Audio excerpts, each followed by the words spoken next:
selalu lah boleh? Kau selalu.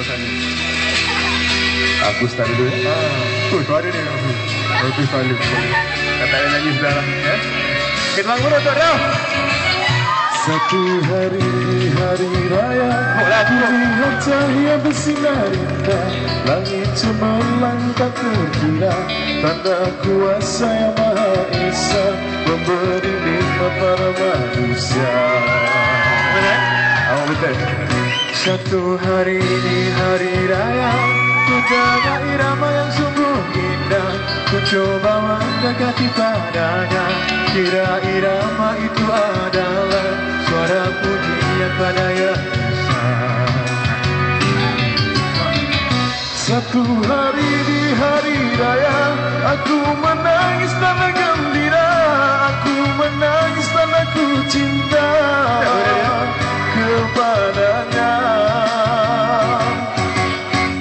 Satu hari di hari raya, ku lihat wajah suci ibuku, ku lihat wajah kasih ayahku, ku gembira.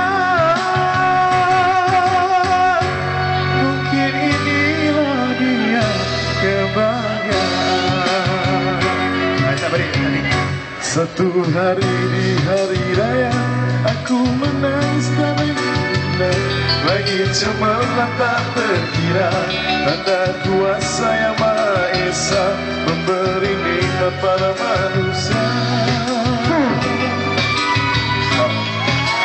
Terima kasih. Kenapa? Betul dia penyanyi juga. Alhamdulillah. Tak balik. Start balik lagi. Tu hari di hari raya, aku menangis tanda gembira, aku menangis tanda ku cinta kepadanya.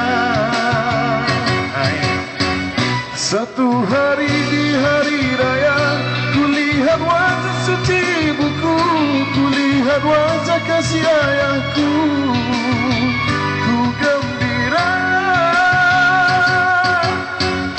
Mungkin inilah dia kebahagiaan. Sama-sama ya. Satu hari di hari raya, ku lihat cahaya bersinar indah, langit cemerlang tak terkira, tanda kuasa yang Maha Esa memberi nikmat pada manusia. Satu hari di hari raya. Terima kasih. Rasa aku yang tak kena gaya ke atas ni kau tahu tak?